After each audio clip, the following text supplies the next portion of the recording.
sebuah iman yang kokoh kuat.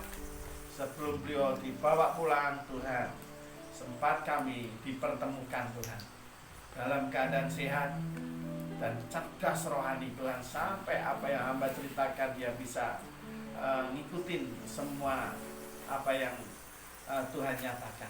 Tuhan Yesus, terima kasih Tuhan. Sebentar kami akan Tuhan mendengar sebagian kecil firman-Mu, biar itu menguatkan setiap kami, dan kami punya harapan di dalam Engkau, bahwa di dalam Engkau Tuhan akan menyediakan semua apa yang dibutuhkan kami anak-anak-Mu. Terima kasih Tuhan. Di dalam Yesus yang sepakat katakan amin. Ya. Shalom Bapak Ibu Saudara. Shalom. Selamat malam ya. Dikatakan di sana, hai maut, di manakah kemenanganmu? Hai maut, di manakah sengatmu? Katakan itu ya. Seolah-olah saya waktu di makam itu kan kemarin menceritakan tentang mungkar nakir itu maut ya, siksa kubur. Tetapi di situ bahwa Yesus itu sudah benar-benar mengalahkan maut dan kerajaan maut itu semuanya sudah habis ya, dikalahkan oleh Tuhan Yesus Kristus ya. Tapi saya mau membaca apa yang ditulis Bapak dan Ibu ya, yang pada saat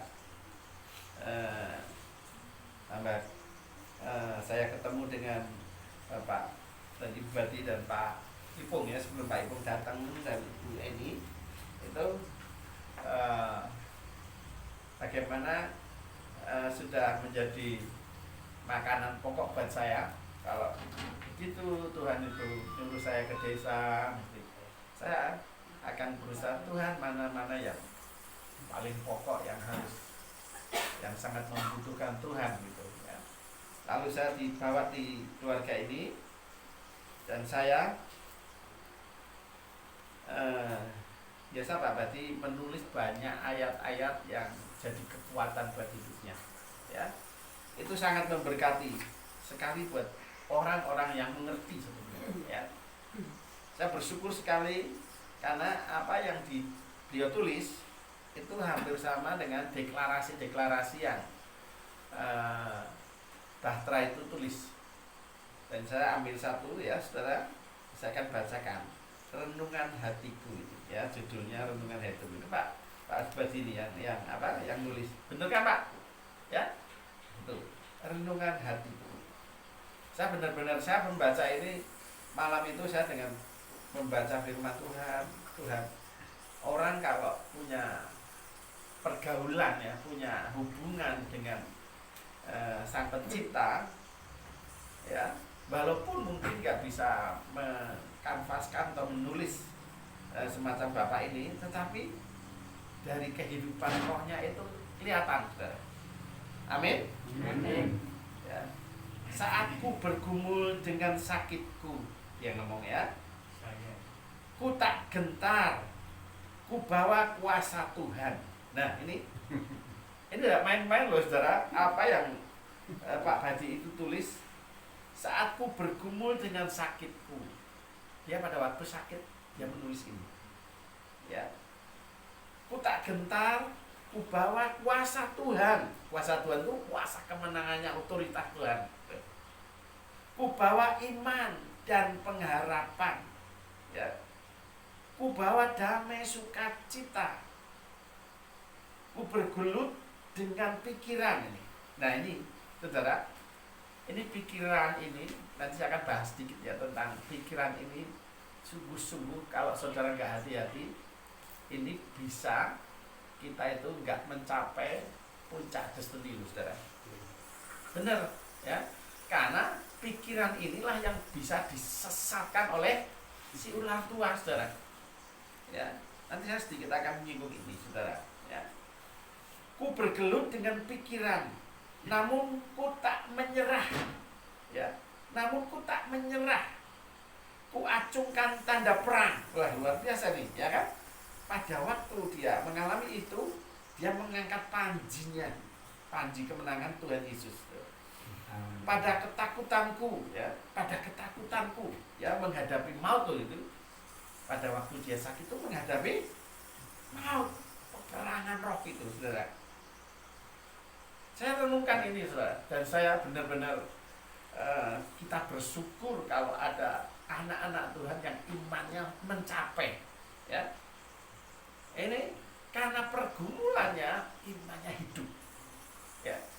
Ini yang disebut doanya itu tidak hanya sebatas plafon, itu saudara, tapi menembus dalam kedalaman, menembus langit tembaga, ya.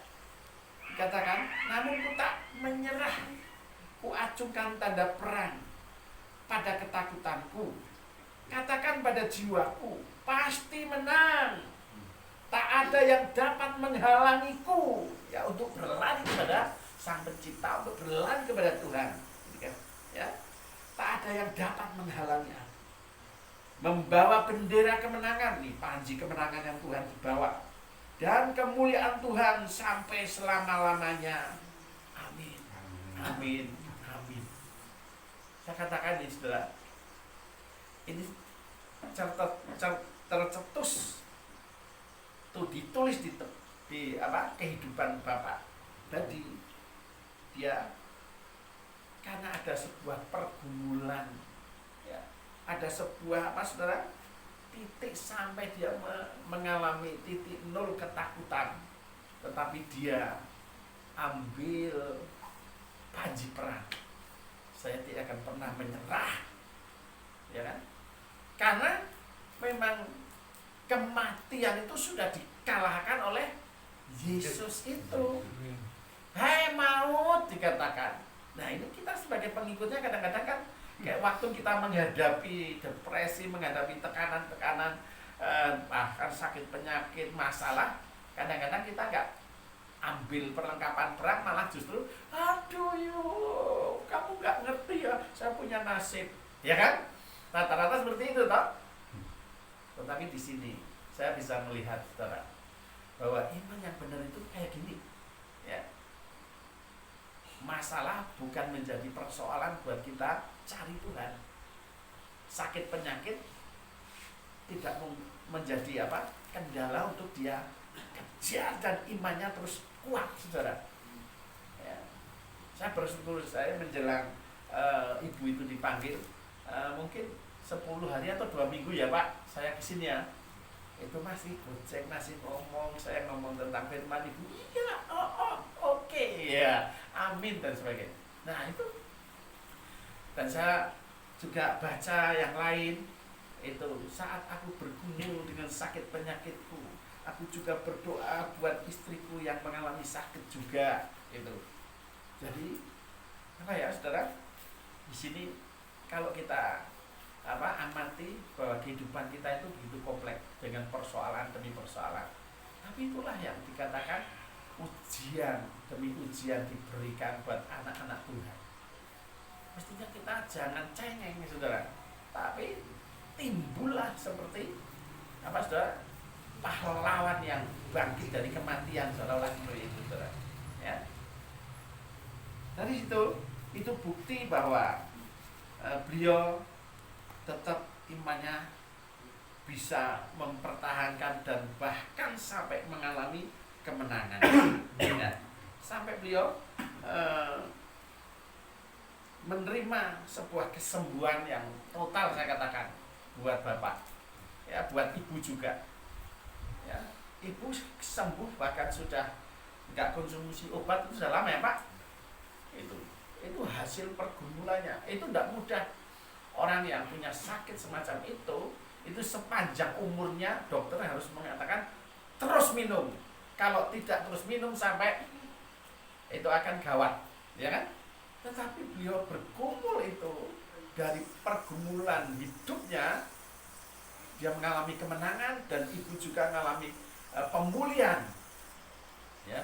Sekalipun nampaknya pada terakhir kali dia harus koma dan harus beberapa hari tidak bisa bicara, tetapi itu memang waktunya Tuhan, saudara. Ya, kita jangan kadang-kadang kita salah, ya, menilai seseorang. Kenapa sih jadi mujizate dari dulu sekarang sampai selama-lamanya tidak berubah? Tapi buktinya, ya, kadang-kadang kadang-kadang seperti itu penghakiman yang buat saya itu hanya penghakiman kesombongan aja. Kita kalau bisa melihat di mana ada nabi yang melalui sakit juga meninggal, saudara. Nabi siapa itu? Siapa? Elisa, ya kan? Elisa itu matinya karena sakit juga loh, ya. Karena sakit ya mati, ya. Jadi kita nggak boleh satu dengan yang lain. Nah, gara-gara itu loh. Bahwa kematian itu sudah di tangan Tuhan, sudah ditetapkan, Bapak Ibu Saudara. Ya.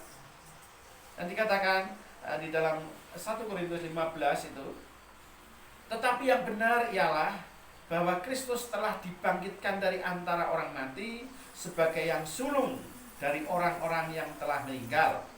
Sebab sama seperti maut datang karena satu orang manusia, demikian juga kebangkitan orang mati datang karena satu orang manusia. Ini, ya. Karena sama seperti semua orang mati dalam persekutuan dengan Adam, ya, gitu. Demikian pula semua orang akan hidup kembali dengan persekutuan dengan Kristus. Maka itu pada waktu Tuhan Yesus itu memberikan perjamuan, ya kan? Dia ngomong apa? Aku buat perjanjian baru antara aku dan kamu. Dan barang siapa makan tubuh darahku dan makan dagingku dan minum darahku, mereka akan hidup daripada aku. Yang ngomong gitu kan? Ini persekutuan kita dengan Allah itu harus terus-menerus, saudara. Kita lakukan, kita percayai, bahkan itu menjadi senjata. Supaya apa, saudara? Iman saudara dan saya itu tetap hidup, saudara. Tetap konsisten hidup. Ya. Gak ada kematian iman kita, gak ada rontok dan sebagainya. Ya. Supaya kita kerjakan itu. Cuman jangan jadi rutinitas hal-hal yang biasa, tetapi saudara harus benar-benar percaya Tuhan pada saat saudara itu ambil roti dan anggur, atau kalau saudara nggak ada roti dan anggur juga nasi dan minum teh, saudara.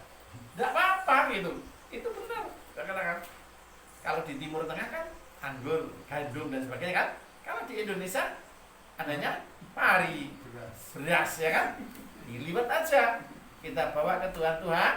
Pada saat aku bawa ini di tanganmu Tuhan, bukankah engkau sendiri yang berkata, inilah sebuah perjanjian baru yang dimeteraikan menjadi tubuh dan darahmu. Aku makan, amin, percaya. Terima kehidupan dari Tuhan Yesus. Amin, saudara. Amin. Ini terus-menerus, saudara. Pada saat, apa sih arti doa pada sebelum kita makan itu, apa artinya, saudara? Ya, artinya itu sebetulnya. Ya, makanya kita diajar orang Kristen sebelum kita makan minum harus berdoa. Itu, saudara, ya, itu kita ambil. Inilah tubuh, inilah darahmu Tuhan. Aku terima kehidupan dari Yesus Kristus Tuhan. Maka kalau saudara imannya terus konsisten gitu, iblis nggak berani nyentuh, saudara. Amin. Sebab sama seperti maut datang karena satu orang manusia, demikian juga kebangkitan orang mati datang karena satu orang manusia. Karena sama seperti semua orang mati dalam persekutuan dengan Adam, demikian pula semua orang akan hidup kembali dengan persekutuannya dengan Kristus. Tetapi tiap-tiap orang menurut urutannya. Kristus sebagai buah sulung. Kristus sebagai buah sulung. Yang pertama. Sesudah itu mereka yang menjadi miliknya. Nih, kenapa kalau disebut mereka yang menjadi miliknya? Kalau bukan milik Kristus, kira-kira terima kehidupan enggak? Enggak. Itu. Enggak. Ya. Maka orang di luar Tuhan enggak jamin ada kehidupan enggak? Enggak jamin, saudara. Maka kita yang ada di dalam Yesus Kristus, kita memiliki jaminan kehidupan kekal di dalam Yesus, saudara. Amin? Ya. Ini dikatakan, saya ulang lagi, tetapi tiap-tiap orang menurut urutannya. Kristus sebagai buah sulung, sesudah itu mereka yang menjadi miliknya pada waktu kedatangannya, dijamin sampai kedatangan Tuhan Yesus datang kedua kali. Kita ini orang yang dipresentasikan untuk pertama kali, saudara. Amin. Ini loh, bukan orang yang luar sana, saudara. Terus dikatakan, kemudian tiba kesudahannya, yaitu bila mana ia menyerahkan kerajaan kepada Allah Bapa, sesudah ia membinasakan segala pemerintahan, kekuasaan dan kekuatan. Ya, ini kuasa kegelapan itu ada kekuatannya, ada kekuasaannya, saudara. Ya, kuasa kegelapan itu kuasa si jahat itu. Dia punya pemerintahan, ya. Dia punya kekuasaan, dia punya kekuatan lagi. Ya. Makanya kalau saudara nggak hati-hati di situ, nggak imannya itu nggak bertumbuh, saudara, bantut, saudara, nggak ngerti, ya saudara nanti dibola-bolain terus lah sama si setan. Ya. Makanya kita harus ngerti, paham gitu.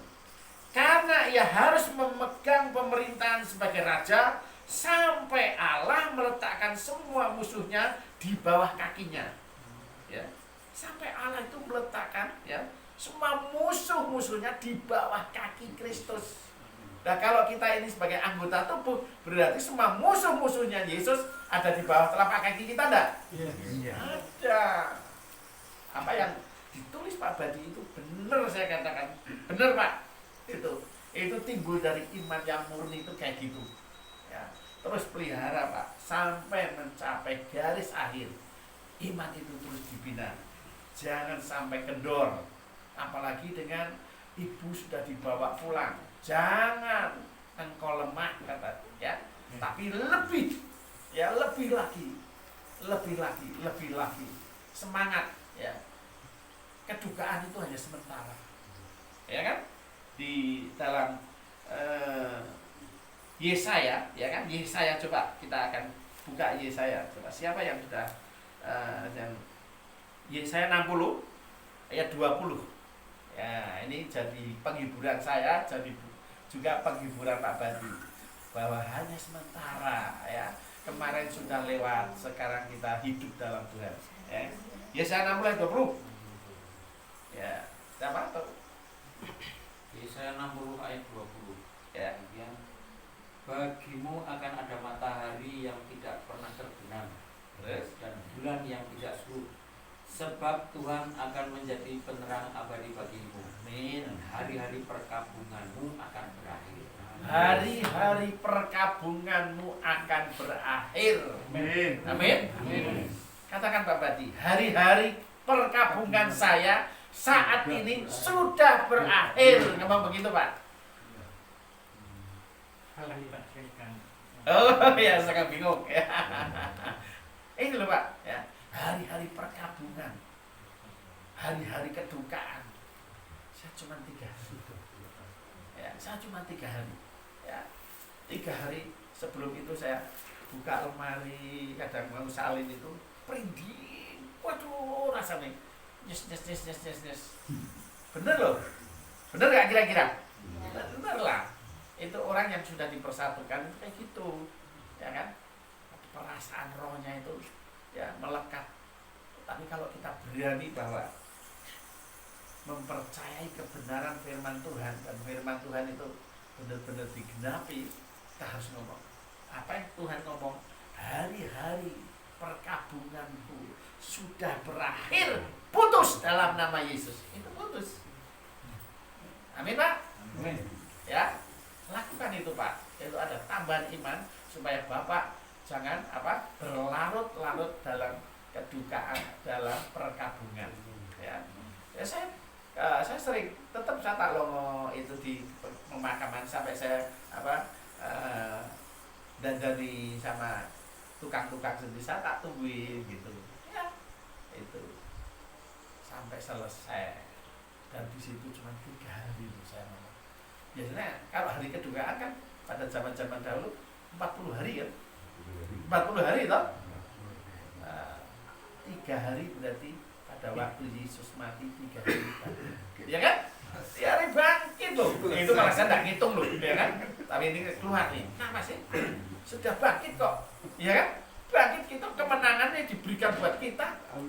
Apa kita mau berduka terus selama 40 hari? Ya, goblok saya ngomong, ya kan? Ya kan? Tolol itu namanya. Enggak percaya firman, enggak percaya kuasa kebangkitan Yesus. Ini kan Yesus yang sulung itu, yang sudah bangkit, itu cuma 3 hari. Benar kan? Ini katakan gitu. Karena ia harus memegang pemerintahan sebagai raja sampai Allah meletakkan semua musuhnya di bawah kakinya. Musuh yang terakhir nih, yang dibinasakan ialah maut. Itu yang dipegang, yang dibinasakan, kerajaan maut ini sudah dihancurin, sudah dihabisi oleh siapa? Yesus Kristus. Itu luar biasa ada ngomong, ya kan? Sekarang ayat 25 ya. Terus karena ia harus memegang pemerintahan sebagai raja sampai Allah meletakkan semua musuhnya di bawah kakinya. Musuh yang terakhir yang dibinasakan ialah maut, ya. Dihabisi nih maut, ya. Terus 27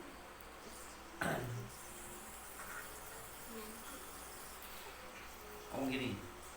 Sebab segala sesuatu yang telah ditaklukkan di bawah kakinya. Tetapi kalau dikatakan bahwa segala sesuatu telah ditaklukkan, maka teranglah bahwa ia sendiri yang telah menaklukkan segala sesuatu di bawah kaki Kristus itu tidak termasuk di dalamnya. Tetapi kalau segala sesuatu telah ditaklukkan di bawah kaki Kristus, maka ia, Yesus itu sendiri sebagai anak akan menaklukkan dirinya di bawah Dia yang telah menaklukkan segala sesuatu di bawahnya, supaya Allah menjadi semua di dalam semuanya itu. Itu luar biasa, bukan? Yesus, ya, sekalipun dia pemenang, tapi dia tetap mau di bawah, di mana Allah yang mengerjakan. Dia mempersilahkan Allah mengerjakan melalui hidupnya dia. Kemenangan yang Allah nyatakan melalui hidupnya itu, ini loh diberikan. Makanya dia disebut di dalam Filipi itu, ia taat sampai mati, bahkan sampai mati di kayu salib. Tapi setelah dia 3 hari kemudian diberi kemenangan, namaku, nama yang punya kuasa di dunia dan di surga, aku berikan kepadamu, karena engkau sudah taat sampai mati. Namanya Allah itu.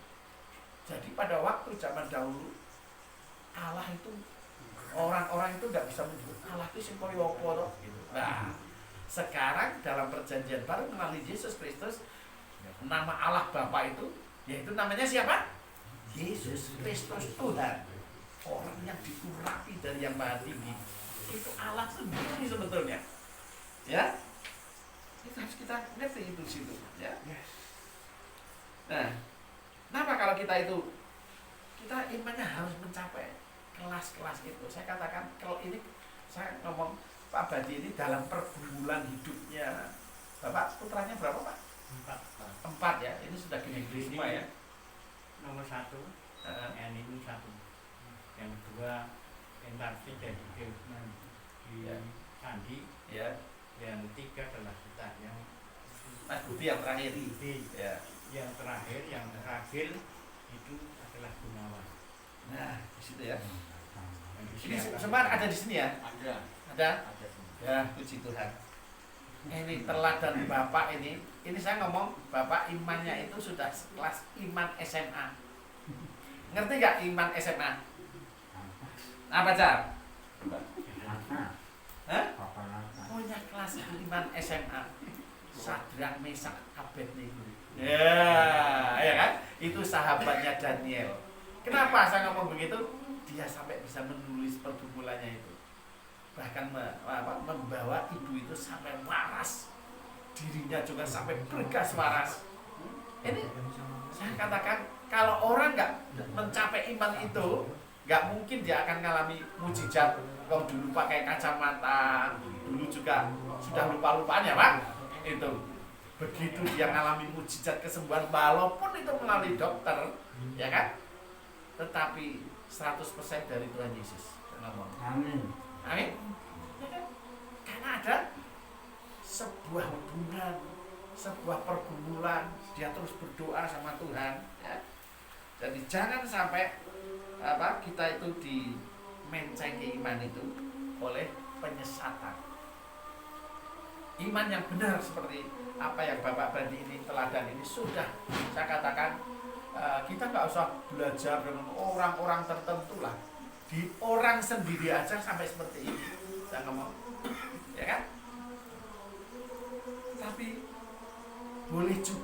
saudara diberi waktu atau di YouTube itu kan ada khotbah-khotbah yang bagus dan sebagainya yang membangun iman roh kita, ya kan? Mulai gitu loh, supaya kita bisa belajar prakteknya gampang, karena orang lain yang katakanlah orang lain yang mengalami kayak Pak Badi ini mengalami gitu, saya begitu membaca, wah saya hatinya itu tidak tahan, roh iman saya berkobar-kobar, gitu, saudara. Ini yang benar itu ini gitu, ya ini loh, sampai apa? Saya benar-benar loh sampai di mana pada waktu malam saya baca itu, saya baca semua Pak itu, ya apa yang Bapak berikan itu.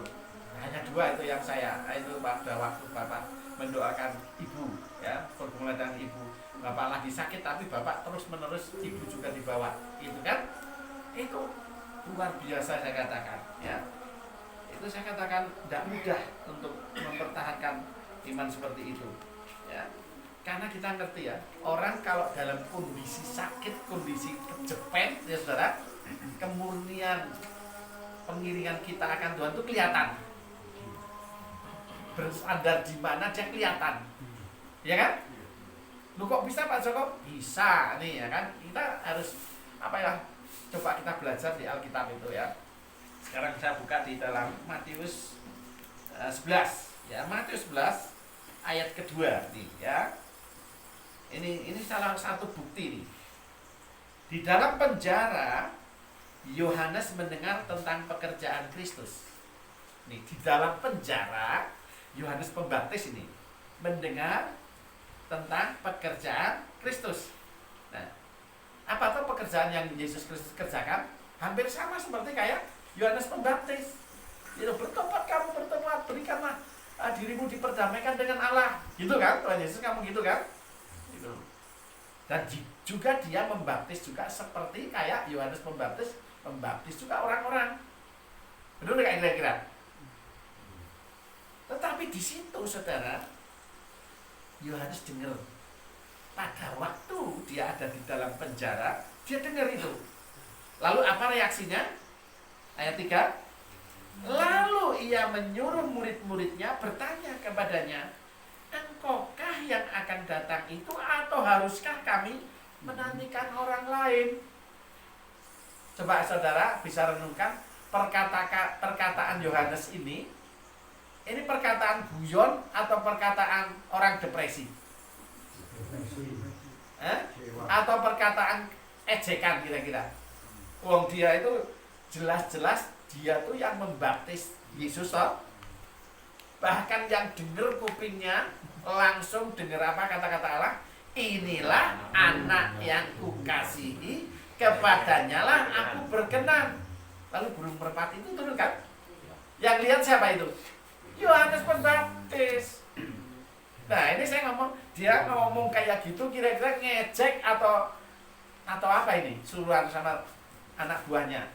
Coba kamu tanya kepada misalnya ini Pak Ipung ya kan? Pak Ipung ini pakai Tuhan, Pak Ipung coba tanya, ya kan? Karena lirik tanya Pak Ipung, bener kan ya Pak Ipung ki lu buatan iki apa? Pekerjaan ini bener dari Allah atau dari setan, ya kan? Ya, selalu kayak gitu kan? Benar nggak kira-kira? Nah di sini nih, ini penyesatan di dalam pikiran itu, makanya saya ngomong Pak itu tulisan itu bisa diabadikan Pak. Ya saya ngomong ya, bergumul dengan pikiran, ya kan? Pak itu loh, bergumul dengan pikiran yang apa? Kebenaran dan kebenaran diri manusia sendiri atau kebenaran Allah, ya kan? Terus menerus itu. Dan bahkan dia menanggung sakit tuh. Seperti Yohanes ini. Yohanes itu dalam penjara itu enak gak sih? Orang dalam penjara enak gak? Hah? Semuanya terbatas. Bener gak? Itu. Nah di sini. Tetapi Pak Bati muncul sebagai pemenang. Itu tidak mudah saudara. Bener saya ngomong. Yohanes Pembaptis saja yang notabene dia itu nabi, ya saudara, benar nggak? Bahkan sejak dari kandungan dia sudah nasir Allah, iya kan? bisa rontok imani saudara. Bayangkan saudara. Makanya kita itu tidak boleh berlagak bisa pelayanan sedikit, bisa sedikit aja sudah mentekelek kadang-kadang, iya kan? Ya ilmu ketek itu ya kan? Kadang-kadang cok gemagus, cok gemagah, ya kan? Sudah bisa pakai dasi aja, ya kan lewat ora kelangkun kadang-kadang, iya kan lah di situ, ya kan? Itu orang itu kadang-kadang cok balik-balik ya katakan. Ingat ini ya.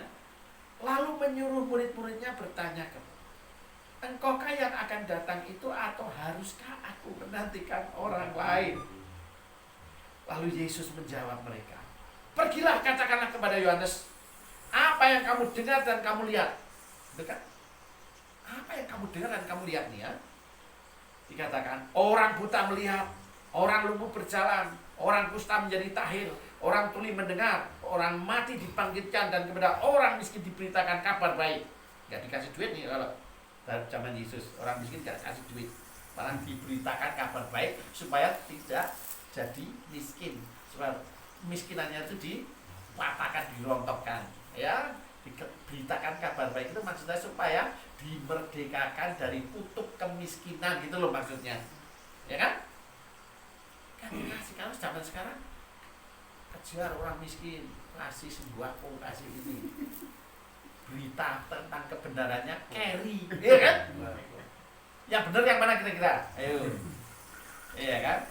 Gak salah kita suruh seperti itu, tidak salah, tetapi seminimal saudara bisa misinya itu sampai beritakan hanya Yesus Pak. Kalau terima kasih Yesus Pak, Yesus ini yang memberi Yesus, bukan saya, ya kan? Sepakat kira-kira dengan saya? Ya. Terus dikatakan orang buta melihat ini tanda-tandanya Tuhan Yesus itu, tanda-tandanya umat yang dipilih Tuhan atau orang diurapi Tuhan itu ada tanda-tandanya ini, mujizat-mujizat itu disertakan terus-menerus, ya. Dan berbahagialah orang yang tidak menjadi kecewa dan menolak aku. Itu kan ayat 6 itu kata-kata sindiran sebenarnya, ya kan? Berbahagialah orang yang tidak menjadi kecewa dan menolak aku. Tetapi Yohanes ini orang yang kecewa. Ini ngomongnya sama murid-muridnya nih. Ini Yohanes ini contoh orang yang kecewa. Bahkan dia, Tuhan Yesus nggak ngomong apa? Ini Yohanes contoh orang yang menolak, nggak langsung di open bar gitu kan? Tetapi dengan kata-kata ini, di mana Yesus bisa membaca pada waktu Yohanes itu dia kecewa berat, ya kan? Kecewanya kita tidak ngerti, mungkin merasa tersaingi pada waktu Yesus itu pelayanan, ya kan? Karena pelayanannya sama, ya kan? Nah ini kadang-kadang, ya kan? Kalau ini banyak orang hamba Tuhan itu kayak gitu. Ini pelayanan, wah ini saingan nih, ya kan? Ini akan muncul jadi pesaing saya ini. Lalu mereka akan ngomong apa?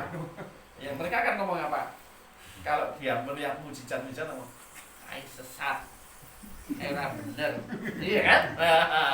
Itu kan kayak gitu, ya kan? Terus dikatakan, setelah murid-murid Yohanes pergi, mulailah Yesus berbicara kepada orang banyak. Itu tentang Yohanes, ya, sampai disindir.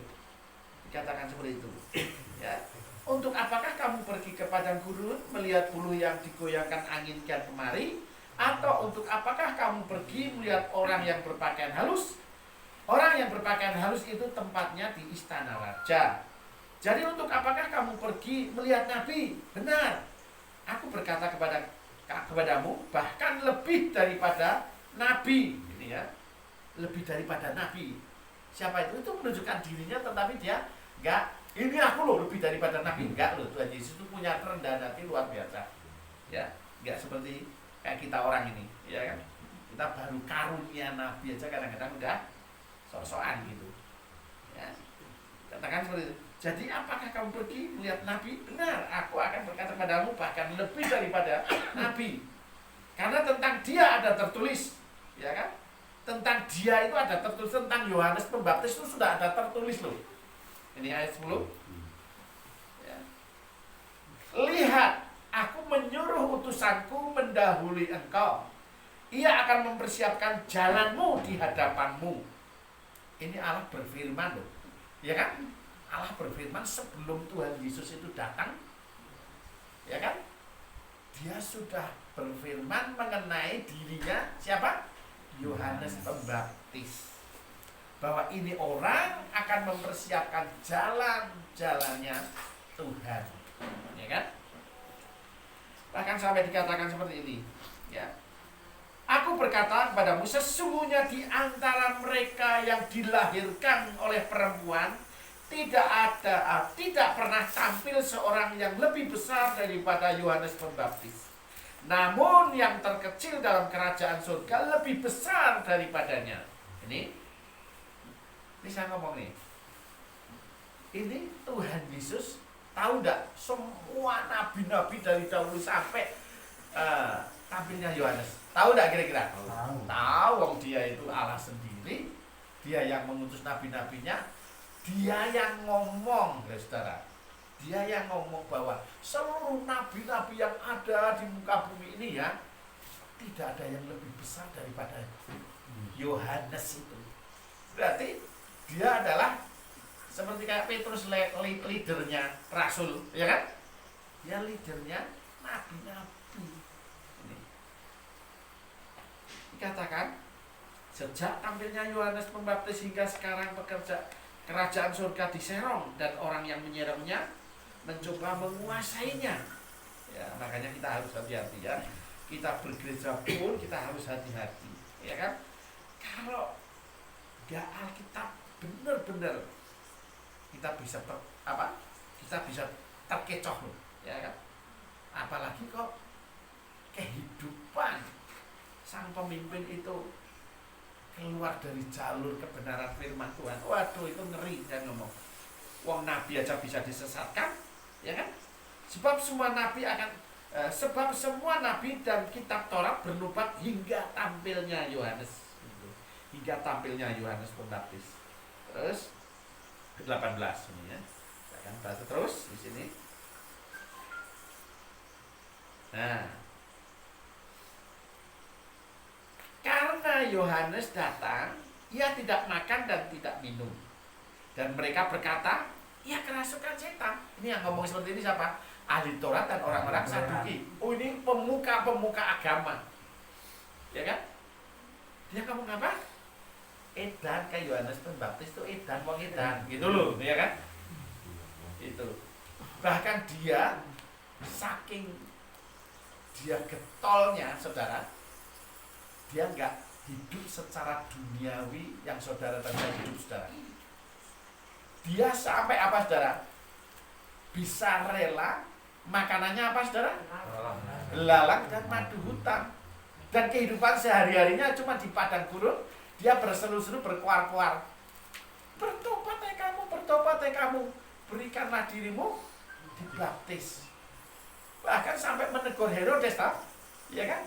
Itu penguasa pada waktu itu ditegur.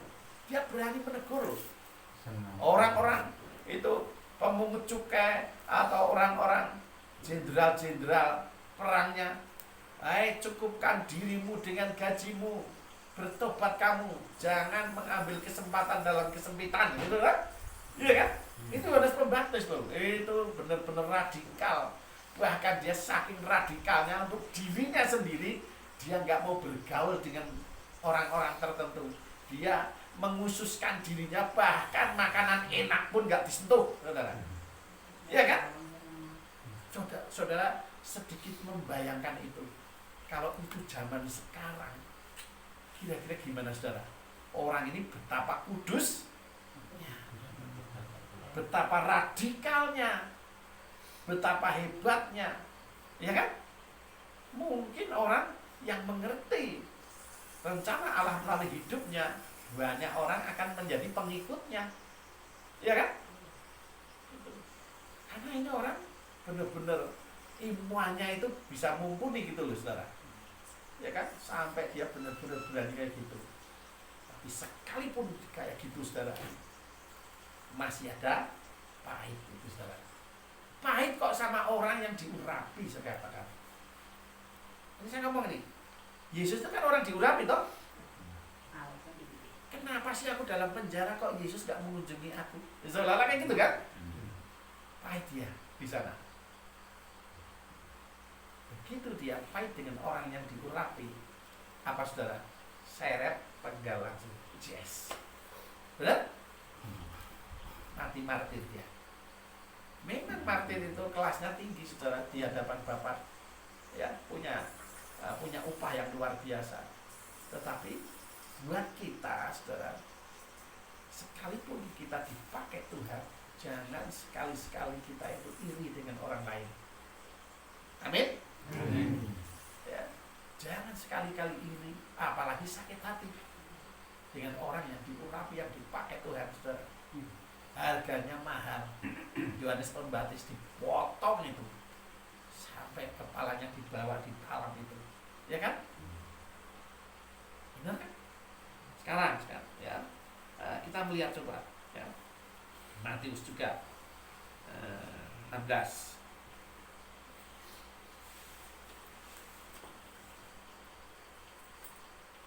Nah, pemberitahuan pertama tentang penderitaan Yesus dan syarat-syarat mengikut Dia. Waduh, ini ayat tidak enak nih, ya. Saya ngomong ini ayat yang tidak enak, saya kasih supaya saudara itu jangan yang bubur terus ya, sekali-kali batu gitu, ya kan? Ya kan? Biar ngerti nih, ya kan? Karena makanan keras itu adalah untuk orang-orang yang dewasa, tapi makanan bubur buat bayi-bayi rohani. Pilih mana kira-kira? Makanan keras? Iya, kita sampaikan.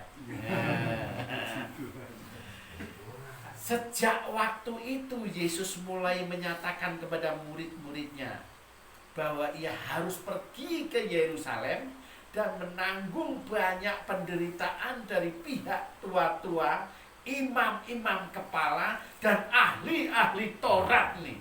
Lalu dibunuh dan dibangkitkan pada hari ketiga. Coba bayangkan, yang menganiaya orang urapan malah justru orang-orang ahli Alkitab semua. Mungkin kalau sekarang ya STH, STLR, S mabuk dan sebagainya, ya kan, profesor, dokter dan sebagainya. Ini benar loh, tapi tidak ngerti mereka. Makanya kita jangan sok-sokan kalau kita ini diberi hikmat kecerdasan ilahi sampai kita bisa S2, S3 dan sebagainya, ya. Itu justru nanti kalau ada hal-hal yang aneh-aneh, kita bisa ngomongin setan gai, ya kan? Itu. Nah, itu gawat itu. Nah, di sini dikatakan, tetapi Petrus apa? Menarik Yesus ke samping dan menegur dia. Katanya, Tuhan, kiranya Allah menjauhkan hal itu. Hal itu sekali-kali tak akan menimpa engkau. Nampaknya rohani enggak? Nampaknya rohani. Jone iso aja ngantek, Tuhan aja ngantek kowe terjadi buat engkau. Orang memper engkau ini guruku kok. Memang Petrus ini adalah leader para rasul. Ini ujian rasul ini. Saya ngomong ini ujian rasul. Kita ini kita harus ngomong, kita ini diuji dengan hal yang sama loh. Benar enggak? Itu kan ngomong kan Tuhan Yesus, menurut kamu siapa aku? Menurut kamu siapa aku? Ya kan? Benar enggak? Kayak gitu toh. Lalu Yesus berkata pada murid-muridnya, setiap orang yang mau mengikut aku, ya harus menyangkal dirinya, memikul salibnya, ya kan? Tetapi di situ dikatakan begitu Petrus itu ayat 23 ngomong begitu, maka Yesus berpaling dan berkata kepada Petrus, "Enyah iblis," ya kan? "Enyah engkau." Ini dicekel ini, iblis yang sama ini. Ini saya ngomong ini. Saya akan ungkapkan nanti ya. Ini pada waktu menjelang Yesus mau disalib, ini baru dicekel ini setan ini. Kok tidak pada awal-awalnya dicekel tuh? Ini kan mencapai klimaks gitu loh, ya kan? Kenapa ini dipegang? Karena iblis inilah yang akan menghancurkan orang-orang kudus Tuhan. Ya, orang-orang kudus dan orang dunia dan alam semesta, orang-orang kudus ini akan dihabisi dengan ekor naga. Ya kan? Seperempat orang-orang kudus akan dihabis itu, masuk semuanya di sana. Jadi disesatkan, kena penyesatan demi penyesatan. Coba saudara bisa bayangkan, kalau orang-orang kudus itu para hamba-hamba Tuhan kena penyesatan itu ngeri tidak kira-kira? Ngeri ini. Makanya kita harus ngerti, hati-hatilah. Ya seperti imannya sederhana aja kayak Pak Badi ini, saudara, tetapi dia punya pergaulan, dia punya kehidupan. Tidak neko-neko, tetapi di situ berharga di mata Tuhan. Benar? Nah, ini kadang-kadang Petrus ini sudah sok-sok pada waktu dia dibawa ke bukit, waktu Yesus berubah rupa, ya kan? Itu yang disertai murid-murid yang diajak siapa? Petrus, Yakobus, dan Yohanes. Oh, bukan Pak, baca Pak di Matius 16 Pak, ya. Petrus, Yakobus, dan Yohanes di situ, ya kan? 3 orang ini melihat pada waktu Yesus tampil menjadi Raja Agung. Dan di situ siapa yang datang? Elia dan Musa. Petrus ngomong apa?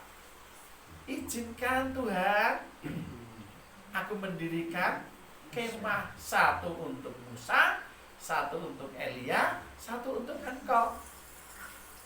Nah, karena manusia itu selalu memikirkan hal-hal yang di dunia ini, ya kan? Pikiran-pikiran dunia ini nampaknya bagus, ya kan? Tapi di sini dibiarin sama Tuhan Yesus, ya kan? Seolah-olah Yesus ini tak delok iki durung, ya kan? Burung mencapai klimaks engkau, ya. Nah, pada waktu dia nyeret Tuhan Yesus, baru bisa dipegang itu. Tetapi saya ngomong saudara, sekalipun Petrus dipermalukan di hadapan umum dan orang-orang banyak di situ, dia hatinya tidak pahit, saudara, sama Tuhan Yesus. Ya, dia hatinya tidak pahit. Kalau hatinya pahit pada waktu itu, dia jengkel. Ada cerita tidak di Kisah Rasul, Petrus bertobat, lalu dia menyampaikan 3.000 jiwa sekali khotbah. Enggak terjadi. Pada waktu Yohanes Pembaptis, kalau dia dalam depresi, dia tidak ngutus murid-muridnya ngomong kayak gitu, kira-kira dipenggal tak kira-kira? Tidak mungkin kita ngomong. Hukumannya beda. Dan untung saudara, Yesus pada waktu dia mau tangkap ini, si penuntut ini saudara, tepat waktunya, ya kan? Menjelang dia mau disalib, tangkap si ini, karena ini yang mau menghancurkan orang-orang kudusku, ya. Sejak awal dunia ini yang membohongi, ini yang namanya si ular tua, ini yang menuntut Yesus. Yesus diangkat di hubungan bait Allah, dia mau dorong, jatuhkan dirimu dari atas. Bukankah ada tertulis pasukan malaikat yang akan menantang engkau? Tapi Tuhan Yesus ngomong apa? Kurang ajar kamu, gak lihat siapa aku, ya kan? Kurang ajar kamu, ya kan? Kamu tuh jangan mencobai Tuhan Allahmu, ya kan? Lalu batu itu, ya kan? Waktu Yesus dia puasa 40 hari, ya kan? Coba batu ini, kamu kan kelaparan toh, batu ini coba ciptakan jadi roti. Kamu tuh gak ngerti. Manusia itu bukan hanya dari roti saja makan, dari firman yang Allah sampaikan, ya kan? Makanya kita diwajibkan baca firman Tuhan. Anak Tuhan kalau nggak baca firman Tuhan, berarti kira-kira makan apa? Makan batu itu, ya kan? Gitu, ya kan? Itu makan batu. Nah, wajib. Sehari berapa kali? Ya minimal 2 kali Yesaya sama Mazmur, ya kan? Yesaya 60 sama Mazmur 91 wajib tak kira-kira? Wajib. Nah, itu perlindungan buat kita kok, bukan buat orang lain, buat saya sendiri. Ya, apalagi sekarang ini corona nih. Ya kan? Orang yang tidak pernah baca dan tidak merenungkan firman Tuhan pasti takut Anda. Imannya rontok. Ini tadi siang juga ada tamu. Pak Joko, aku ki parno Pak Joko. Aku parno kenapa to? Wah, lha iki keadaan ngene nang ndi lockdown. Pak Joko didoain Pak Joko. Wah, lah imane rontok ini piye pendoa kok imane rontok kan. Ya kan? Pendoa imane rontok. Gimana coba? Enggak sekali 2 kali loh saudara, orang-orang kayak gini. Ya kita boleh hati-hati dan kita boleh waspada dengan satu dengan yang lain. Kalau kita itu sudah mulai pilek, panas, ya sudah nggak usah keluar, gitu loh. Minum vitamin C dosis tinggi, minum obat-obatan yang memberikan kesehatan. Jangan abaikan itu dokter, anti dokter, obat dokter. Saking fanatiknya nanti kayak mati geleng saya katakan, ya kan? Jangan fanatik dengan dokter, ya. Obat-obat dokter bisa menurut Pak Badi begini melalui dokter dia, ya kan? Tuhan tolong gitu loh, ya kan? Ada hal-hal gitu. Tapi melalui dokter juga, istri saya dibawa pulang, ya kan? Itu, jadi kita harus simpel aja lah, ya kan? Relax saja kata Pak Engkong bisa, ya kan? Relax baik, tapi kita harus serius gitu loh, ya kan? Jangan ini keadaan ini dibuat menjadi kacau, lalu takut keluar rumah aja, mau salaman aja bingung ya. Gitu ya? Aduh, saya ini tak selonjor ya. Gak harap toh? Nanti aja yang nggak tahan sila ya selonjor lah kayak ibu, ya kan? Itu, ya kan? Gak apa-apa. Ya kan? Saya katakan, lalu Yesus berkata kepada murid-muridnya, setiap orang yang mau mengikut aku, ia harus menyangkal dirinya, memikul salibnya, dan mengikut aku. Barang siapa mau menyelamatkan nyawanya, ia akan kehilangan nyawanya. Tetapi barang siapa kehilangan nyawanya karena aku, ia akan memperolehnya. Ya, amin. Ya, ini ujian rasul-rasul gitu. Ya, makanya ini iblis yang sama yang menangkap, yang membawa Yesus ke hubungan bait Allah, itu juga yang menuntut Abraham sampai Sodom Gomora itu damuk loh saudara. Iya kan? Dan itu juga iblis yang sama juga yang akan menghancurkan dunia dan alam semesta ini dengan orang-orang kudusnya. Kalau orang-orang kudus tidak ngerti kira-kira, gak bisa nangkap ini, Yesus kan yang sudah nangkap toh? Ya sudah nangkap, kamu mau keluar lagi, saya kita jebles ke mana? Jebles kita sorong meneh 7 tanduk anak domba, nyorong lagi, ayo.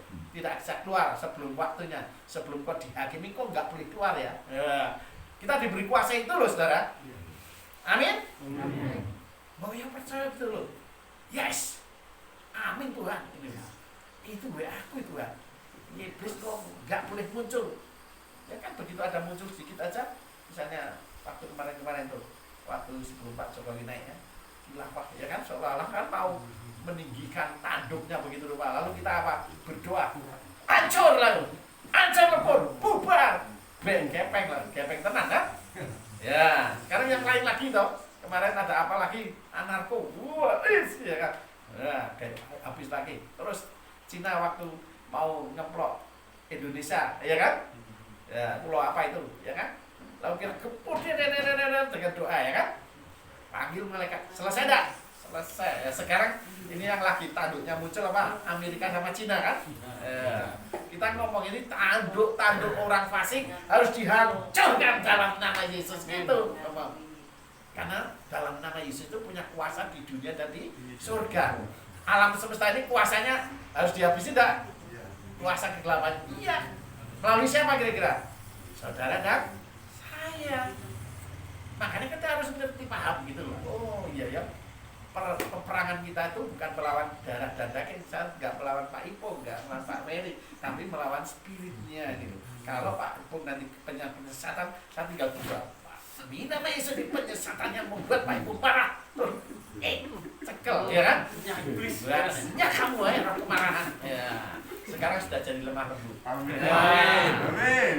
Mbak ini mana Mbak ini? Ya. Kesaksian. Anggur baru ini kesaksian Mbak ini. Ayo. Itu loh ya. Kan seperti itu. Nah, sekarang 1 Yohanes. Ya. Ayat terakhir.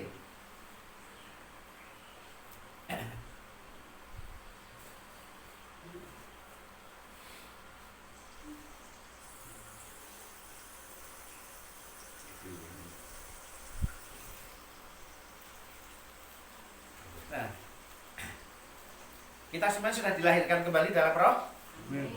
Amin. Siapa yang belum dilahirkan dalam roh? Ngacung. Ya. Ini ya. Saya yakin kita semua sudah dilahirkan kembali dalam roh. Roh Tuhan. Maka kita punya apa? Punya hak untuk berseru. Ya apa ya Bapak. Ya kan? Begitu kita berseru, ya apa ya Bapak. Roh kita dengar apa yang dia ngomong. Minimal itu kita sudah mencapai kelas itu, bisa mendengar langsung. Pada saat kita berseru kita bisa ngerti siapa toh yang menjadi harapan kita, siapa toh diri kita, ya kan? Ada di hadapan dia itu siapa toh gitu. Ya. Sebab semua yang lahir, ayat 4 dikatakan 1 Yohanes 5 ayat 4, sebab semua yang lahir dari Allah mengalahkan apa? Dunia. Dan inilah kemenangan yang mengalahkan dunia. Siapa? Iman kita. Ngomong coba. Yang mengalahkan dunia dan seisinya, iman kita di dalam Yesus Kristus. Siapakah yang mengalahkan dunia selain daripada dia yang percaya bahwa Yesus adalah anak Allah? Siapa tuh? Orang luar sana percaya tak kalau Yesus anak Allah? Gak mau. Apa tidak diperanakan, Allah tidak memperanakan, ya kan? Kita yang percaya bahwa Yesus itu adalah anak Allah, maka kita iman kita akan mengalahkan semua penguasa penghulu setan yang terus bekerja, saudara. Amin. Mari kita akan berdiri dan kita berdoa. Biar ini termeterai menjadi dasar yang kokoh kuat supaya saudara jangan sampai terumbang-ambing imannya, jangan sampai rontok gara-gara kondisi keadaan, sakit penyakit, masalah. Jangan itu membuat itu iman saudara dan saya jadi rontok. Amin. Jangan mau disesatkan dengan pikiran-pikiran. Ini pikiran-pikiran ini saudara kadang-kadang menyesatkan. Kadang-kadang kita bisa gampang menghakimi orang lain, ya. Akhirnya kita akan bayar mahal, ya. Petrus gara-gara pikirannya disesatkan itu, saudara, itu selama 3 tahun loh, selama 3 tahun setengah pengiringannya dia akan Yesus, saudara, itu kan orang nempel gini loh sama Tuhan. Tetapi kenapa kok penyesatannya kok bingung terus gitu loh? Karena dia karakternya nggak mau merubah karakter. Dia sombong, merasa dirinya paling nomor 1 di antara sekian banyak rasul itu, ya kan? Nah, di sini harus rendah hati. Karakter kita juga harus mulai diperbaiki. Gitu, saudara. Kalau dulu karakter kita kasar, ya. Petrus itu karakternya kan kasar, otoriter, dia, ya kan? Ya, kita harus mulai belajar, minta hati yang baru dari Tuhan, minta roh Tuhan yang tinggal dalam kita sehingga kita bisa menjadi pelaku firman Tuhan. Sekalipun masih ada banyak kekurangan, tapi kalau saudara nggak mau memperbaiki karakter ini, saudara, ya nanti akhirnya kayak siapa? Petrus itu, kayak Yohanes Pembaptis itu juga. Ya. Amin. Saya minta Pak Ibu berdoa. Oke. Kita angkat pujian 1. Segala pujian, hormat, kemuliaan hanya bagimu Tuhan. Memang hanya Engkau Tuhan Allah yang layak disembah, diagungkan dan ditinggikan. Kami sungguh mengucap syukur Tuhan buat malam hari ini. Kalau kami bisa berkumpul di rumah ini, itu bukan karena kebetulan, kami tahu bahwa itu semua karena anugerah-Mu Tuhan. Terima kasih Tuhan kalau kami sudah bisa terima setiap kebenaran firman-Mu, biar itu menjadi kekuatan dalam kehidupan kami, yang menjadi pelita bagi kaki kami dan terang bagi jalan kami. Selanjutnya mampukan kami Tuhan untuk bisa melakukan firman-Mu dalam ketepatan, tepat seperti apa yang Engkau kehendaki. Hanya anugerah-Mu yang memampukan kami Tuhan, bukan kakak kami. Tanpa anugerah-Mu kami tidak bisa berbuat apa-apa Tuhan. Ya, benar. Hanya Engkau Tuhan yang kami andalkan. Ajar kami terus mengandalkan dan mengutamakan Kau di atas segala-galanya Tuhan. Terima kasih Tuhan. Selanjutnya kami serahkan sepenuhnya dalam tangan kasih-Mu untuk kehidupan kami, keluarga kami dan gereja kami, bahkan bangsa Indonesia Tuhan, yang sampai saat ini masih hidup dalam kegelapan, masih ada banyak hal yang perlu untuk segera dibereskan. Kami mengandalkan Kau di atas segala-galanya Tuhan. Dan hanya di dalam nama Tuhan Yesus Kristus kami berdoa dan mengucap syukur. Haleluya. Amin.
kami ya Tuhan pernah dilepaskan dari kedukaan itu.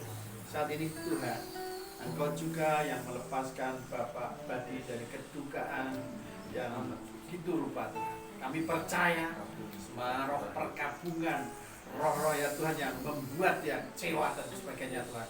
Dan demi nama Yesus, tangkap diikat, buang ke black hole, masuk ke sana. Tidak punya hak atas umat pilihan Tuhan, Abadi dan juga anak-anak cucu mantunya semua dalam anugerah perlindungan dari Yang Maha Tinggi. Kami percaya Tuhan, malaikat penengahmu turun untuk berjaga-jaga siang dan malam Tuhan. Kami percaya malaikat Roh Tuhan sendiri akan memberikan penghiburan, bahkan sukacita abadi yang Tuhan berikan itu jadi bagian keluarga di tempat ini, terutama Bapak Tuhan. Kesehatan beliau juga Tuhan, Engkau yang menjamin Tuhan sampai mencapai garis akhir. Tetap imannya ya Tuhan, hidup konsisten di dalam Engkau Tuhan. Kami percaya anugerah kelimpahan-Mu dinyatakan buat keluarga besar, buat Bapak Badi Tuhan. Terima kasih Tuhan. Di dalam nama Yesus kami mengucap syukur dan berdoa. Amin.